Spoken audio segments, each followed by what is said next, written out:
Jack White was born in Detroit on July 9th, 1975. His name at birth was Jack Gillis. Jack was the youngest of 10 children and came from a Catholic working class family. Jack has stated in the past that he has strong Catholic ties and at the age of 14 considered becoming a priest. He appears to go about his religious beliefs in his own way, not allowing the view of mankind to dictate his beliefs. This is one thing that I can relate to, as I too was raised in the church and have a similar view of religion. Jack learned to play drums while in first grade and shortly after began playing guitar and piano. A fan of blues and 60s rock, he began to make lo-fi recordings during his years in middle school.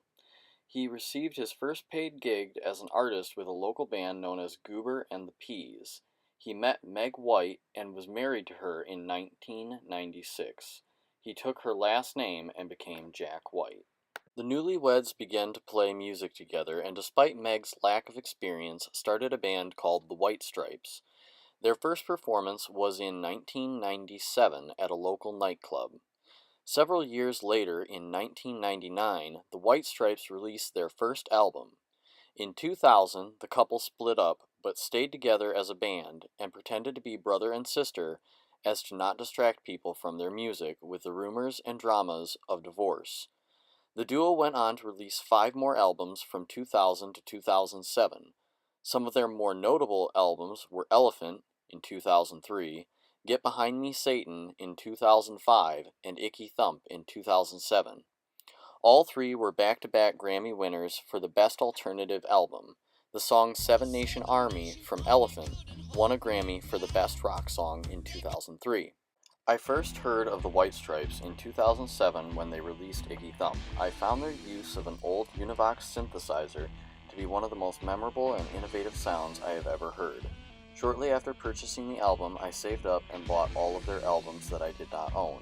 It was a song titled A Martyr for My Love for You that influenced a lot of the lyrics I wrote at the time. Sadly, the band broke up in 2011. Aside from being in the White Stripes, Jack White has been in several other bands. In 2005, he helped start a band called the Raconteurs, whose most famous song is Steady as She Goes. In both 2009 and 2010, he released albums with another band he helped start called The Dead Weather. Recently, he has released 2 solo albums, the most recent of which was released in June of this year. Despite his accomplishments, he has had setbacks.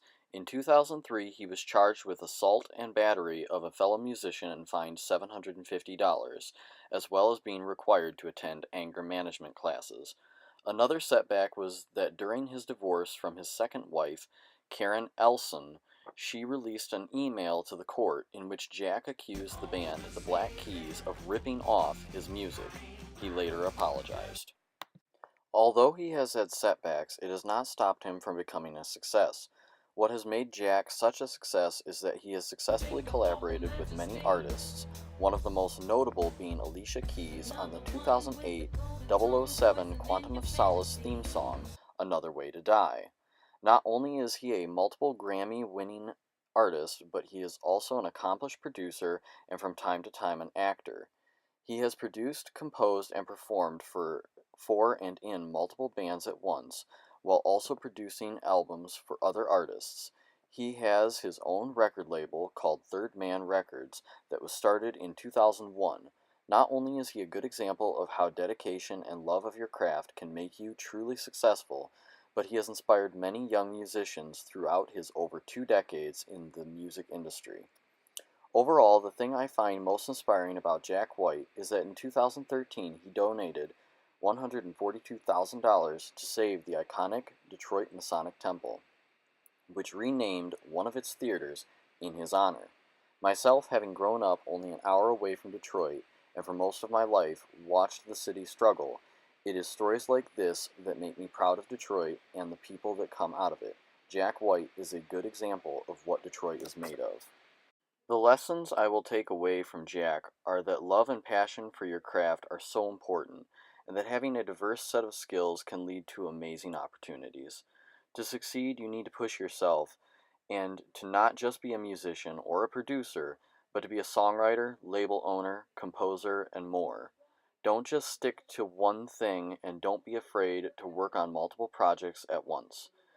And I think the most important thing I will take away is to never forget where you came from and to give back to the place and the people who made you.